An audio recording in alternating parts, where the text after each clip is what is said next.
Here we're going to talk about the solution for the Kentucky Friar program. We have a lot of the program already in place. We're already handling our command line arguments here. I should probably change this to Kentucky Friar. Um, and we're handling our input text or file. We're checking to see if that is a file, and if it is, we're going to read that, strip off any trailing white space, and we're going to return our arguments. We've already talked about that. And we talked a lot about how to split each, how to keep the line breaks in the original text by using the split lines here, and then taking each line and splitting that into things that look like words and don't look like words. And so what we need to do now is figure out how to join this fry function that we talked at length about. How do we write that in such a way that we could test it with this test fry, and then how can we incorporate it into this? So this is, if we run this program now on our input text, let's say I'll have to run Friar and I can use the Blake input. We've already seen that this right now is going to print a list. And so rather than just printing the list, let's turn that into a list comprehension. And I'm going to say fry word for word in that, and splitting that. And when we do that, we're going to get back another list. But we see here that you got changed to y'all, and going got changed to going. So that worked. That's actually really pretty cool, and it was pretty simple. The thing is, we need to put this back into lines of text, and we can do that with rejoining this. So we want to join that, and I think that should work. If we do that, now we see, Father, Father, where y'all going? Oh, do not walk so fast. Father, Father, speak to y'all, little boy, or else I shall be lost. It's not quite right. That is you. Your has been changed to y'all, and the reason is, I think I'm actually just realizing this, is that we didn't anchor this regular expression to the end of a word. So we want this to be Y-O, and then that should be the end of the word. Let me actually run that again. I think I'm just realizing that's an error. Speak to your little boy. Yes, that is a problem.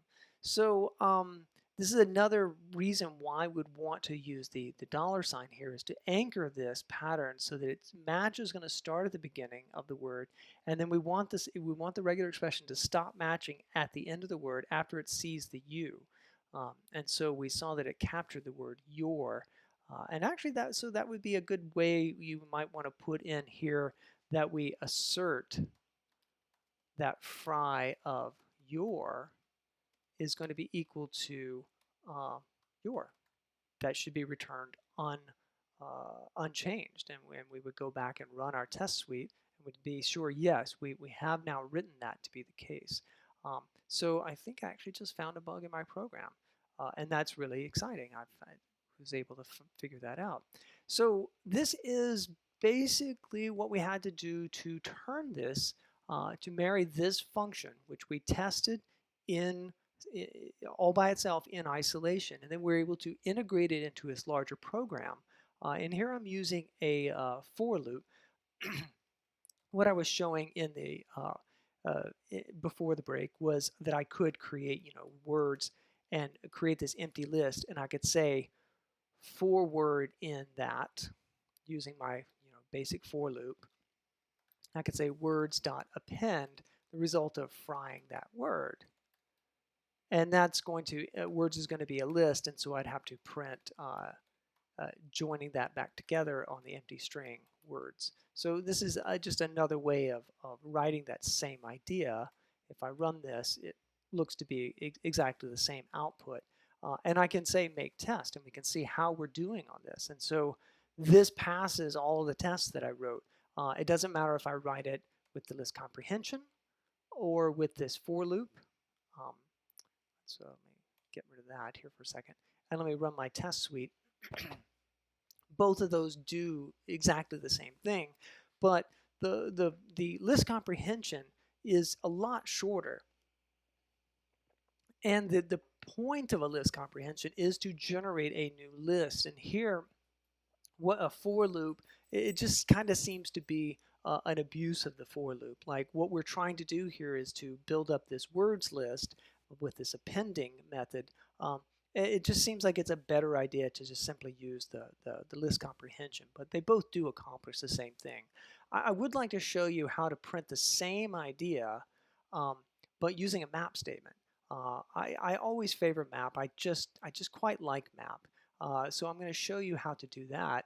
One of the things I like about it is that it's just a few characters shorter. I can map into the fry function, and I don't have to say all that for business.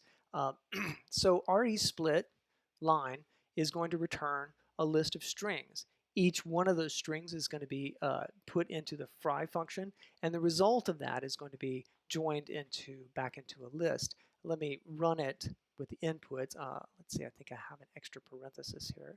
I was afraid of that. So, oh, let's see, it's unhappy about, let's see, maybe I didn't have enough parentheses. Let's try that again. There we go. So I just had a mismatch of parentheses. It's a shorter way of writing the exact same idea because the fry function expects exactly one argument. Each element of the list returned by re-split is going to be passed into fry, and that is going to determine what to return, and then map is going to create a new list, which will then be joined on the empty string. And if I run make test, then I can see that that is another way of writing the exact same thing. They all work. The idea here with test-driven development is that it gives you the freedom to refactor your code. It also gives you the confidence that the thing that you wrote actually does what you really expect it to do. So we talked about this. There's another way that if you really wanted to get into applying maps, you could. I think that I show this more out of amusement than anything else. I don't think that I would actually go and write this code. It's quite difficult to read. It really takes a lot of mental gymnastics. Just because you can do something doesn't mean you should. I think that this code right here is really quite simple and elegant to read. I think it's better than this longer for loop. But this is probably the most Pythonic way, is to use the list comprehension. So just because you can use fancy functions doesn't mean you necessarily should. There is one other way I wanted to show you how you could write all this entirely manual, and we played around with this in the first part.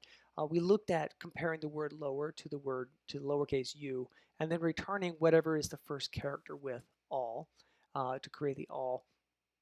Another way is that if the word ends with ing, we want to look at the first part of the word. So everything up until the last three characters, which we can get using a slice of -3 up to -3.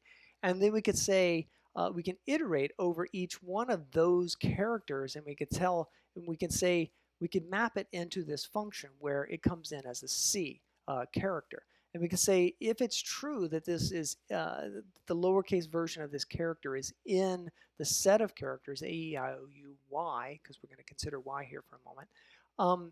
If it's true that any of those is true, then it looks like there is a vowel in the first part of the word, and so therefore we would return the word up until the last character, where we're going to drop that G and we're going to replace it with an apostrophe. Otherwise, we're going to return the word. So that is just another way of trying to do what the regular expression engine does for you. And I hope that you can see that while this works, it's quite a bit more complicated than simply using regular expressions. Regular expressions have their own complicated bits to understand. They're not easy, but I think that they're, in the end, easier, especially to read once you get used to them, than trying to write your own manual code like this. So this here looks into a little bit more of what's going on this line here. It's a bit to unpack, but if we were to take the word cooking, for instance, let me go ahead and bring up a REPL. And let's take the word cooking. And what we want to do is I want to map this into a function that tells me, well, let's first look at what does this give us? This gives us the cook part. We're trying to get up until the third character from the end. We're trying to drop the ing. We want to look at that first part. So if we look at that first part, we want to say, is it true that any of those characters is in the list A, E, I, O, U, Y?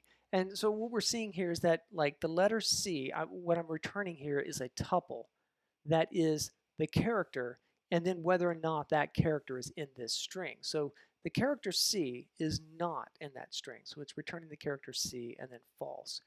O, however, is true that it is in that string. O is also in that string, and then K is false. So what I'm returning here in this map is a tuple composed of the C and then true or false. If I just reduce that to just the true or false, it'll look like this. So false, true, true, false, because the C, no, O, yes, K, no. So what I want to do is I want to wrap that idea in the any function. So if it's true that if any of these values is true, then the whole expression evaluates to true. So if it's true that there is a vowel anywhere in the first part of it, then I know I think it's a two-syllable word. So there's a bit here about any and all, which I think is really worth you spending some time trying to understand. We talked quite a bit about how to write this with the regular expressions, so hopefully you understand that. So finishing up here, regular expressions are used to find patterns of text inside of other text. And while they can be complicated, they're really extremely powerful. They've actually just probably formed just a huge part of my career, and so I really spend quite a bit of time in the book on regular expressions. We talked about the RE match function and the RE search, where RE match starts matching at the beginning of a string, and search will start matching anywhere in the string. The RE split is a lot like the string split, but we can use very powerful regular expressions to split a string on these patterns of text. So RE split is really an amazing thing to use. All the split functions will remove the thing that they were splitting on from the results. So in the RE split, if you want to get that, if you want to preserve that thing that you're splitting on, you need to put those into capturing parentheses. So I have some ideas here for going further if you wanted to play around with that. I hope you found this interesting. It was kind of fun for me to write, and let's keep going with some more exercises.